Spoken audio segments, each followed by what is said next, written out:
over here. We are now on a new topic. We were talking about ovens. If you're using it for meaty and milky dairy and basari, as they call it, meaty is basar and chalav, as we said before. Basar being meat and chalav being dairy foods. Now we're learning about the kashrut of knives in today's session over here. Is it so straightforward? Everything else, nothing like it, just a bit of geshem, as they call in Hebrew in the morning, some rain at the moment as we get this started away. We're going to learn about different principles in regards to knife. That we know that it's unique among various different utensils when it comes to laws of kashrut over here. It differs in three aspects over here. Okay, first of all, the circumstances under which it transmits or absorbs tastes a knife does. It has certain criteria. Its nature to retain fatty residue. We know that this is a kind of a food, a kind of utensil that can retain fatty residue, and the method by which it is kashered. It's got a different way of koshering it also. So, especially now here, when we say the word knife, it applies to anything that grinds or pierces food. It can include in this context a slicer, a chopper, a grater, a pestle, and so on and so forth. We know that there's a unique ability of a knife to transmit or absorb taste. Okay, so a knife is capable of transmitting and absorbing taste in ways obviously different to other utensils. There's something called a dukhka de sekina, the pressure of a knife, we call that in a nutshell. So a knife, unlike other utensils, comes into contact with foods under certain conditions of pressure, let's just say. Obviously the pressure increases the ability of the knife to absorb taste from a food or to infuse some of its previously absorbed taste into food. Also, the dukhka de sekina alone may not bring about the absorption or taste or transfer of taste, let's just say. It enhances absorption in several different ways. Obviously, there's a degree of taste penetration over here. When hot food is cut with a knife, the combination of dukhka de sekina and the heat may cause taste transfer throughout, obviously, food, even without a liquid or fatty medium. Now, the degree of heat required of it. A knife that was used to cut warm, non-kosher food must be kashered with a process called ne'itza. What is this ne'itza called over here? Even though the warm food was not very hot, let's say that even less than yatzaledabo, let's say, the warmth of the food combined with the, let's say, the sharpening cut of the knife, the dukhka de sekina, it will transfer taste from the food to the knife, as well from the knife to the food, even though the heat is less than yatzaledabo. So it doesn't have to be so scalding hot over here to transfer taste when it comes to a knife. So that's difficult. And it's got an ability to absorb without heat. So a knife used to cut even sharp, cold foods can transfer taste even without heat over here. And so the combination of the sharp taste of these foods, and let's just say this dukhka de sekina, creates a transfer of taste from the food to the knife, and or from the knife to the food, even though both the knife and the food are cold over here. So we're going to learn about this now as the session progresses. Now, the retention of residue of a knife surface. We know that residue will stay on the surface of a knife over here. So that's another unique thing we can learn about the kashrut of a knife. This residue will be absorbed into any food subsequently cut by the knife. This very much is seen in Yoreh De'ah, especially in chapter 105. Now let's see, what are the methods of koshering a knife, for example? We've learned about koshering utensils already, but there's a certain way of koshering a knife over here. One of it is called ne'itza, thrusting it into the ground. Now this is very interesting. Essentially, this is done by thrusting the knife into hard earth, and you have to do it 10 times over here. So we're going to talk about this in due course. What's the practical kashrut situations within regards to knife? Because we're talking about kitchen issues over here. The circumstances under which use of a knife presents a kashrut problem are very, let's say, complex, and there's different considerations and variables. Obviously, it belongs with the realm of those questions that must be addressed. We have to ask a competent Orthodox rabbi when it comes to questions of knives and kashrut within regards to it. We're going to explore topics on the knife used to cut cold foods. That's one topic. A knife to cut hot or warm foods. It might be different in him. And a knife used to cut sharp foods over here. Now, there's three different practical cases where knives come in to effect over here. So friends, what if you use a knife to cut cold, non-sharp foods? Regular cold food over here. What could be the problem? One might have thought, what big deal? So what can go? When a knife is used to cut cold, non-sharp foods, the taste that was previously absorbed in the knife cannot be imparted to the food. So you've got a cold food and you've cut it in, it cannot come inside the food. Nevertheless, however, one must contend with the food residue assumed to remain on the knife blade. So there's a food residue that's left there. Meat, dairy, or non-kosher fatty residues on the blade may remain on the food it cuts. If one is certain that the knife was clean of any residue, the food is unaffected. So if you see there's no residue and it's clean, seemingly it's unaffected. Nevertheless, the area of the cut should be rinsed. You have to do some sort of protocol. Some authorities, they differentiate between a knife found on the countertop and a knife found in a drawer. There's different things over here. The former may have been used and not washed as yet, while the latter presumably was washed and should be considered clean over here. So that's very interesting. They give other things, a few more short rules before we can continue over here. Like, one should note that the rules discussed, obviously, there could be differences if someone inadvertently used a knife or of one type to cut foods of another type. So one may never use, like, engineer a situation where you're using a knife to cut off the opposite. Let's say use a meaty knife to cut something milky. There's different case scenarios if you did it by accident and so on and so forth. Okay, now we're talking about a case where you're using a dairy knife to cut meat over here, or a meat knife used to cut dairy. This can happen on many occasions in the kitchen. Let's assume it's a clean knife over here. If the knife was clean, the food is not affected. I think we're talking about cold over here. The knife may be rinsed well. If the knife was not rinsed immediately and the food residue hardened on the knife, some rabbis will say, now you need ne'itza for the knife. Now you need to thrust it 10 times onto the ground. I think Yad Yehuda brings that down, actually. If the knife was not clean now, that's another scenario over here, and use it to cut the opposite min. If we cannot assume that the knife was clean, obviously there's concern that the pressure of the knife caused some of the residue of the knife to be, let's say, absorbed into the food. Since more pressure is exerted on hard foods and softer foods, they will differentiate between the two. Say you've got a firm food, like a cheese or butter you're cutting with a meaty knife, with the residue. When a knife set aside for meat is used to cut soft cheese, if it's soft, then it's minimal, the duchre, the skina, the cut itself, the piercing itself. There won't be an issue if it's soft within regards to taste absorption, and there's no chashash to say that some of the meat residue from the knife blade remained on the cheese, but there are halachic consequences if this is the case scenario. On the food, both we have to cut the surfaces of the cheese, and it should be scrubbed well. Obviously, preferably in cool water. Hot water will cause the meat taste to be absorbed into cheese. So in order to remove any meat residue that might have stayed in the cheese, okay, one should ideally discard a silver of both cut surfaces of the cheese. Now, what happens with the knife? The knife must be cleaned and scrubbed thoroughly in a cool water to remove any cheese residue. That's first thing. Obviously, be careful in cleaning a serrated knife. One who has no access to water should wipe the blade thoroughly with a thick cloth over here. So if there's no water, thick cloth you clean it with. If the knife was not cleaned immediately after use, it may have dried onto the knife surface. That's another issue. Yad Yehuda once again brings this down on chapter 94. And the Ramah in chapter Samach Tet in number 20. A simple scrubbing will no longer be sufficient. Now the knife will require ne'itza, that's it. Try thrusting it 10 times. What if it's a hard food you're cutting the knife with a hard cheese? When a meat knife is used to cut hard cheese, there's more pressure exerted and the dukkha the skina is more effective. What happens? Within regards to the food, a thin silver of both cut surfaces of the cheese should be removed and discarded. How about with the knife over here? What's the din with regards to the knife? The knife requires over here ne'itza before it may be used. Now, everyone joining in live over here, I don't usually comment on the sections.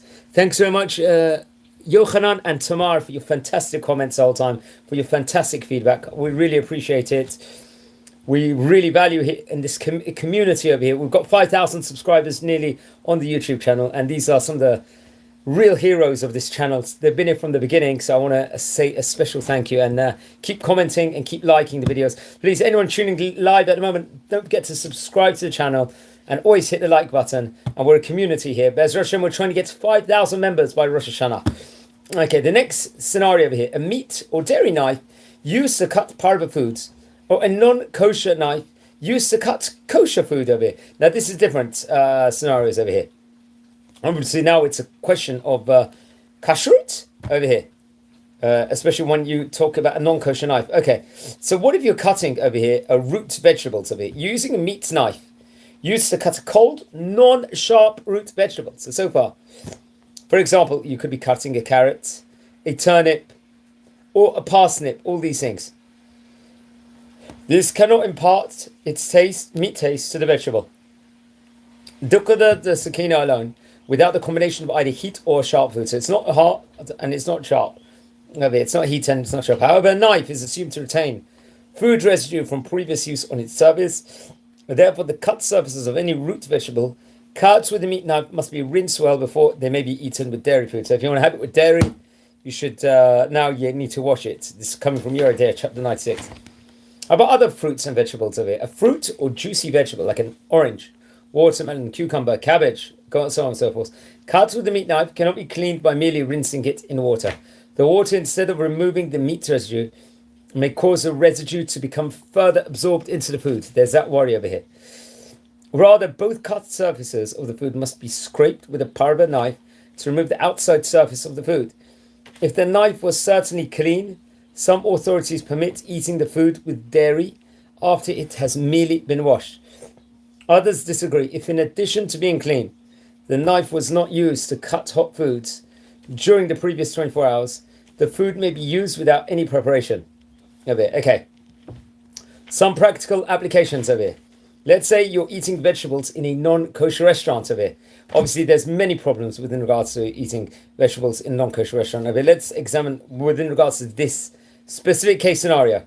One may obviously not cut vegetables, onions, sharp vegetables certainly cannot be eaten, as well as we can explain. From a non-kosher restaurant, a restaurant employee may use the same knife to cut non-kosher foods. That's an issue already. They might have cut non-kosher foods with this knife. They might have made a meat sandwich without thoroughly washing the knife between uses. Remember, there's other issues also separate from this with regards to eating vegetables and salads from a non-kosher restaurant. This is from a knife perspective now. A salad bar. One should not eat salads from a salad bar in a non-kosher restaurant over here. There's many other issues that come on. We're not going to now come into this. For example, just to give a highlight, checking for insects. Are they checking properly for insects? Possibly not. There's many issues that can happen in the kitchen over there. And so on and so forth within regards to that. So then there's purchasing cut watermelon in supermarkets. You're in a non-kosher supermarket. You want to get watermelon over here. You might think it's totally kosher. What's the problem over here with buying a watermelon in a supermarket? One, it says over here, one may purchase cut watermelon in a non-Jewish fruit store or supermarket. Why is this so? So seemingly it's out, since presumably they keep separate knives to cut the melons. Assumingly, many punctilious individuals avoid purchasing cut melons from a non-kosher store. The Rama actually says that when one knows that people are using separate knives for different things, then one doesn't have to be concerned that the knives are used for tray foods over there.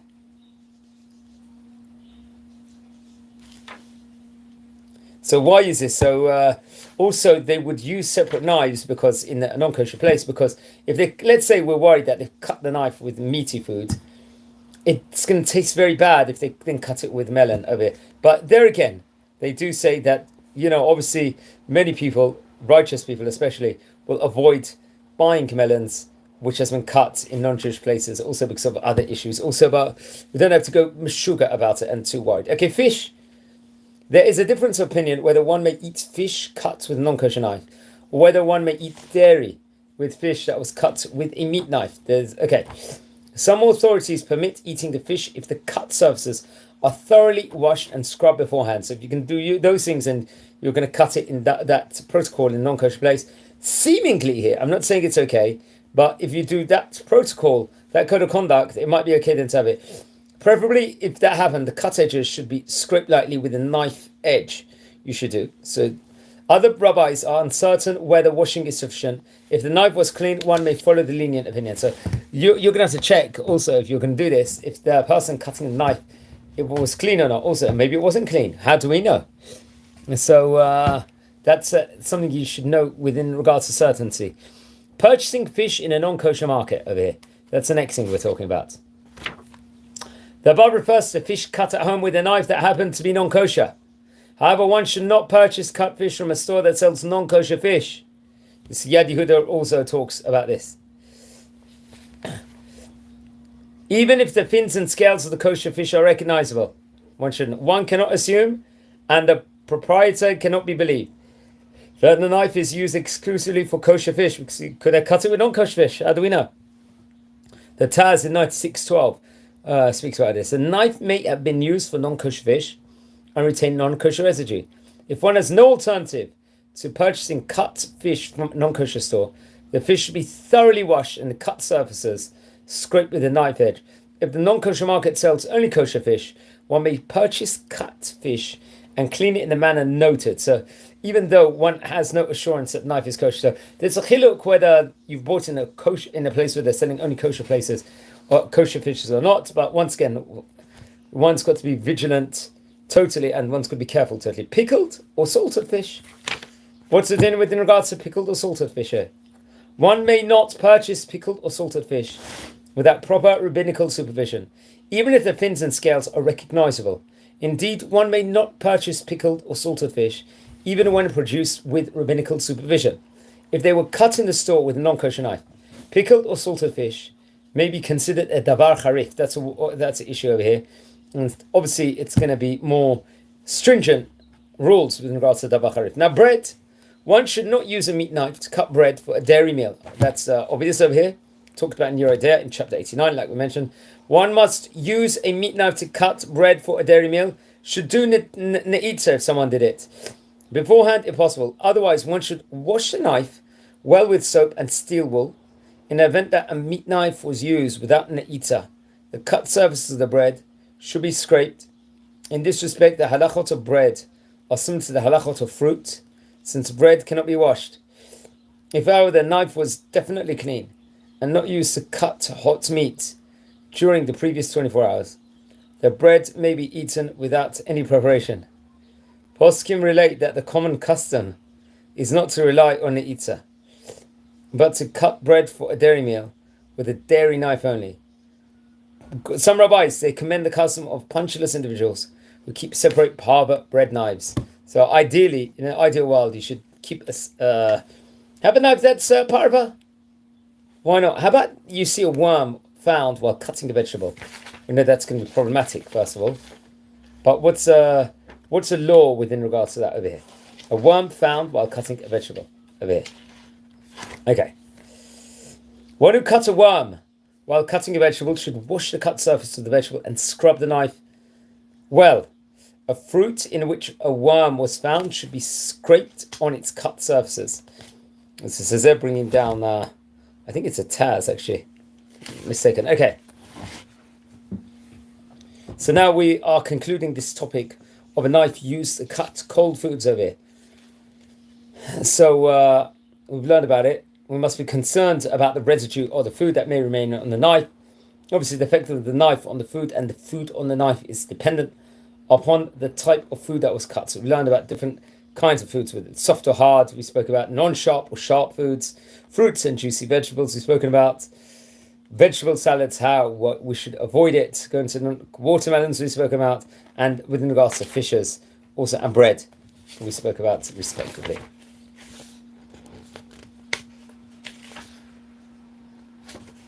Okay, now we're going to talk about a knife used to cut hot or warm foods, or a hot knife used to cut cold meat over here. So now, obviously, one is going to think it's going to be much more stringent here. Whenever a knife is used to cut hot foods, in addition to the residue on the knife surface, one must also contend with the taste that has been previously absorbed into the knife. Even if the knife was clean, its absorbed taste may have been imparted into the food being cut. So this section obviously relates to the halachot of a meat knife, obviously used to cut dairy foods. A non-kosher knife used to cut kosher foods over here. All the halachot specified below apply only when all the following factors: either the food or knife is hot, or we've spoken about the halachot of cold food. Now, another case: the knife is known to have been used for hot food during the previous 24 hours. If the knife was never used for hot foods, or was not used for hot foods within the previous 24 hours, it can't transfer a taste, even when used to cut hot non-sharp foods over here. Okay, the knife is clean. Let's say if the knife was not clean, let's say its residue is absorbed into any food it cuts, regardless of whether or not it was used within 24 hours. The 24-hour rule applies to absorb taste only, not to actual food residue. A dairy knife used to cut hot meat. Got a dairy milky knife and you're cutting hot meat. If one uses a dairy knife to cut hot meat, the taste absorbed in the knife is infused into the entire food. Wow, depending upon the size of the meat in relation to the size of the knife blade, the entire piece of meat may be forbidden. A rabbi will have to be consulted, as we learn in Yoredea in chapter 94, in Hilchot Basar B'Chalav, respectively. Okay, a dairy knife used to cut hot meat. If one uses a dairy knife to cut hot meat, the taste absorbed in the knife is infused in the entire food. Obviously, we mentioned that. And what if there's a case scenario of a dairy knife used to cut hot meat on a plate? Now, you've got two cases over here. The hot meat is on a plate, first of all. So that's one thing. And it's a dairy knife over here. And the meat is hot, but it's on a hot plate. So you could say maybe this is a cliché, maybe it's more lenient. If the meat was hot but transferred to a cliché, a piece of hot cooked or roasted chicken was placed directly on a plate and cut with a dairy knife, there is a difference of opinion regarding the status of the meat and a knife. Obviously, you have to ask a rabbi over here. Obviously, the Ramah and all of the other great rabbis will speak about it. What if you used the dairy knife was used to cut warm meat over here, not hot meat, warm meat. Even if a dairy knife is used to cut only warm, but not heat, the meat, or a meat knife is used to cut warm cheese, let's say. The warmth of the food combined with duchka deskina causes a partial infusion of taste between knife and the food. So it's a partial one.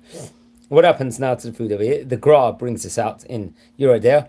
The food, a silver of both cut surfaces of the meat, k'dei klipa, should be removed and discarded. If the knife was certainly clean and not ben yoma, the entire meat may be eaten after it's rinsed.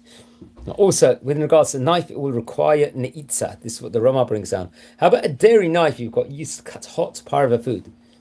Let's say if a dairy knife was used to cut hot parva food, the food should not be eaten with meat then. Then it shouldn't be. Similarly, if hot food is cut with a dairy knife, the entire food should not be eaten with meat. If the food was mixed into meat, then you've got to speak to a rabbi because... and the Kappa Chaim actually brings this down in chapter 96 over here. What happens to the knife? It will require neitza, I believe. That's what it brings down. Okay, sorry. The rabbi will have to be consulted in this specific case. Let's just summarize this, and I think we're going to call it a day after this summary, because section C is quite a long section over here.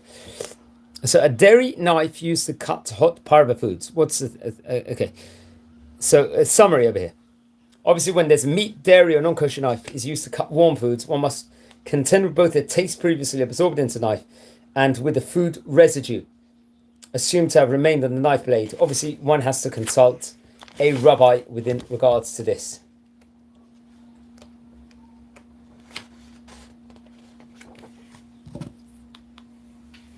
Just trying to think if we should take a break and continue and do chapter number C, or you know what, we'll do chapter C. I'm going to take a 1 minute breather. I'm going to put the book like this. I'm coming back in 1 minute. Okay, friends, 1 minute. I'll come back and we'll continue.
Okay, friends, thanks everyone for sticking around over here.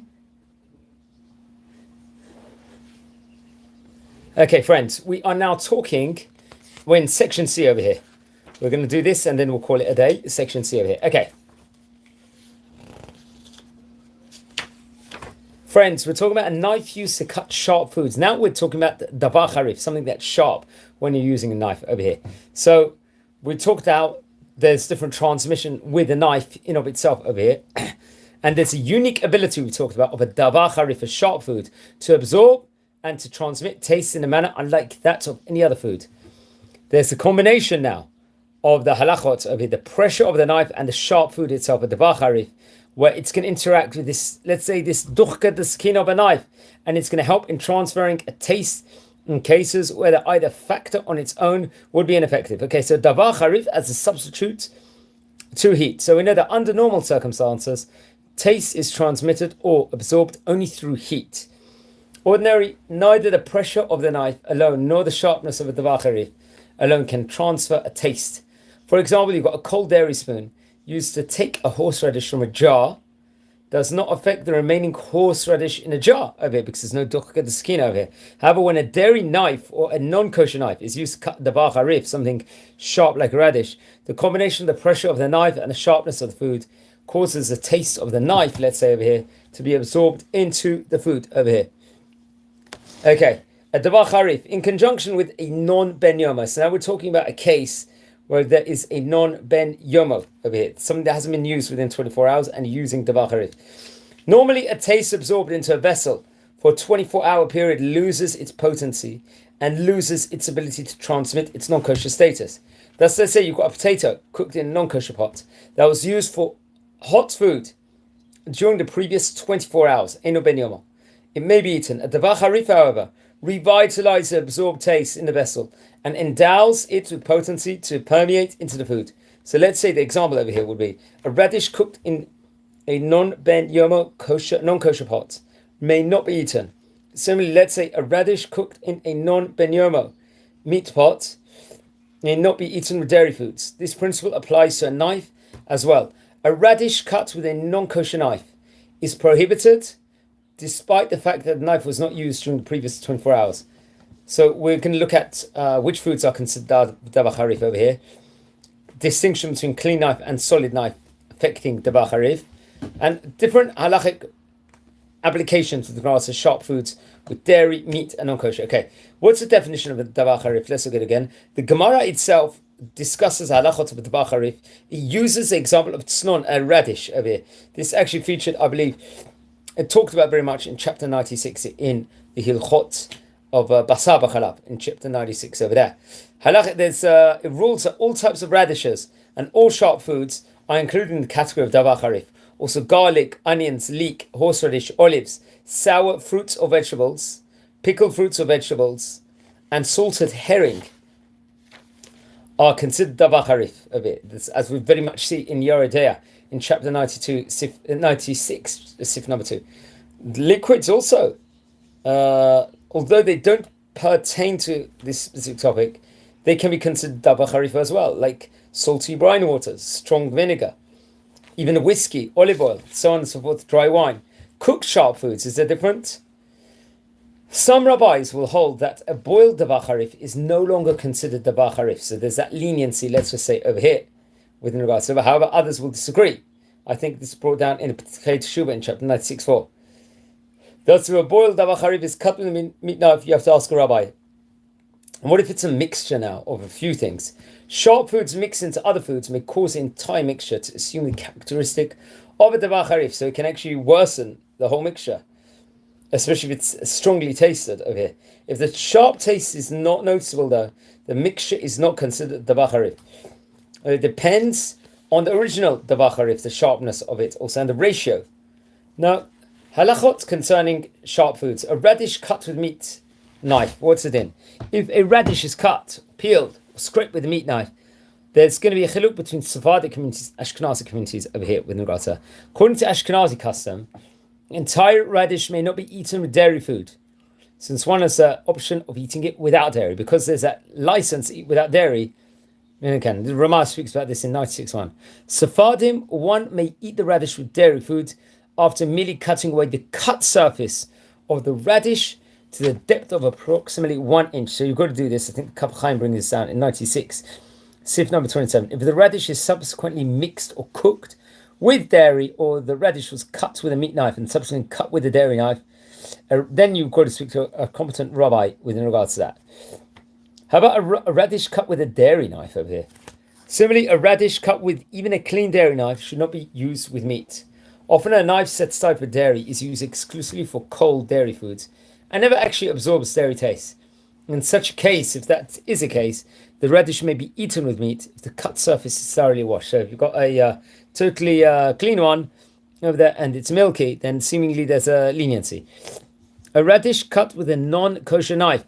In the opinion of some authorities, if a radish is cut with a non-kosher knife, the entire radish should not be eaten now, because we're talking about Isur here. It's brought in Shach 96:10. Other authorities follow a more lenient view and rule that it may be eaten after an inch of both cut surfaces is removed. How about what if you purchased a radish from a non-Jewish person over here? We know that this could be problematic already. So what if you've done that over here? One should not purchase a cut radish from non-Jew. If no other radish is available, then one may purchase a cut radish from non-Jew, remove the thickness of an inch of the cut surface, and then eat the remainder. So you've got to use that protocol over there if one has done it.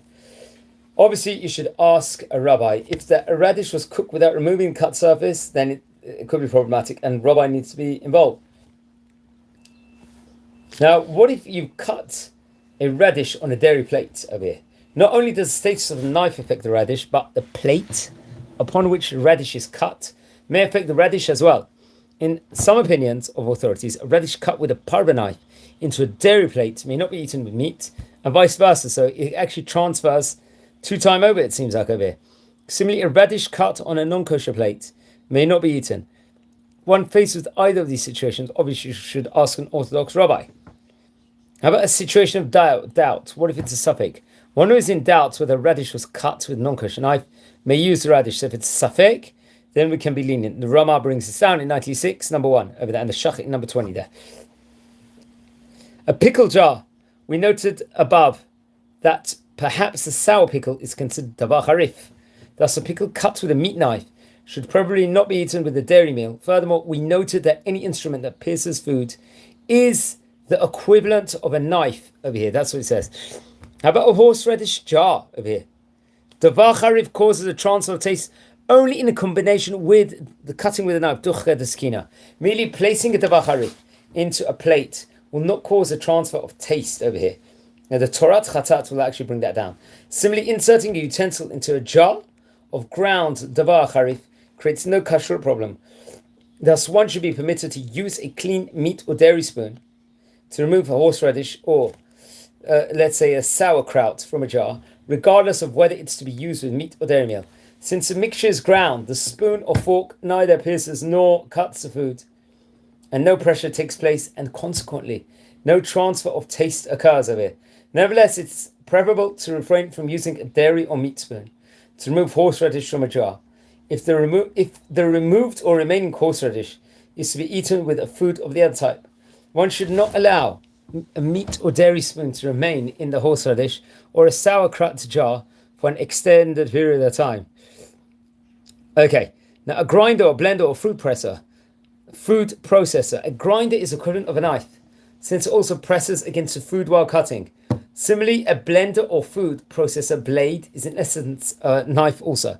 So this case scenario is one who grinds onions or horseradish with a meat grinder may not eat the onions or horseradish with dairy foods. An onion or horseradish cut with a dairy knife should not be ground into a meat grinder. An onion cut with a dairy knife should not be ground in a parv grinder, blender or food presser. A grinder in which livers and fresh onions are ground may be considered a meat utensil. Wow. Subsequently, one uses that grinder to grind dairy food with onions, then a rabbi should be coming. However, one who grinds non-sharp food, now potatoes or eggs, in a meat grinder may use the food with a dairy meal, providing the grinder was cleaned properly beforehand.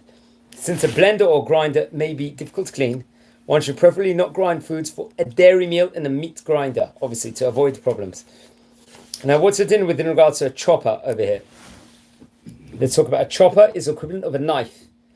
So one chops livers with fresh onions and uses a chopper to chop eggs and onions may perhaps not eat the chopped eggs with dairy foods. Obviously, you've got to ask an Orthodox rabbi. Now, grater, according to some authorities, if an onion or horseradish is cut with a dairy knife and subsequently grated, the grater has become a dairy grater and may not be used for meat. This is a transfer of taste from two different utensils. Obviously, one may not even use a grater to grate bread for a meat meal, since it's difficult to clean a grater of onion remnants properly. So there's always going to be that issue of this tabach harif, and Chachmat Adam speaks about it. Some rabbis contend that one should not even use a dairy plate when grating horseradishes to be eaten with the meat meal. Okay, and reverse. Preparing salads. One who wishes to prepare salads for use with both meat and dairy meals must use a parva knife over here if the salads contain radishes or onions. A worm found while cutting a radish. One who cuts a worm while slicing a radish, cut away the cut surface of the radish. The knife requires an eater now, if you cut it here. Yad Yehuda brings this down, also the Taz, I believe. Sharp foods cut with a knife regarding waiting 6 hours. One who eats a radish cuts with a clean meat knife doesn't need to wait 6 hours before eating dairy foods. In the opinion of some poskim, one who ate meat should wait 6 hours before eating radish cut with a dairy knife. That's interesting. Obviously, he stresses about using milky utensils once again. Friends, we're going to call it a day. We're going to talk next about Kashrut and Knives, the different methods in regards to that. Wishing you all well. Take care. Okay, just a quick thing. Someone's asked a question over here about fruit. If you cut it into it and it has a worm. So we've just spoken about that actually. Wouldn't it be better, let's say, to throw it out because it could have eggs from the worm also? That's a good point over here. The questioner asked, and yeah, that maybe that wasn't touched before. Obviously, it's going to be problematic with regards to let's say cut with a knife, especially an insect. We just said that it's got the dukkha, the skinner. You'll need to kasher it with an eater over here, but it could be more problematic because of the eggs from the worm also. That could also be an issue. So it's a very, very good question. Okay, thanks so much, everyone. Have a great day. Take care.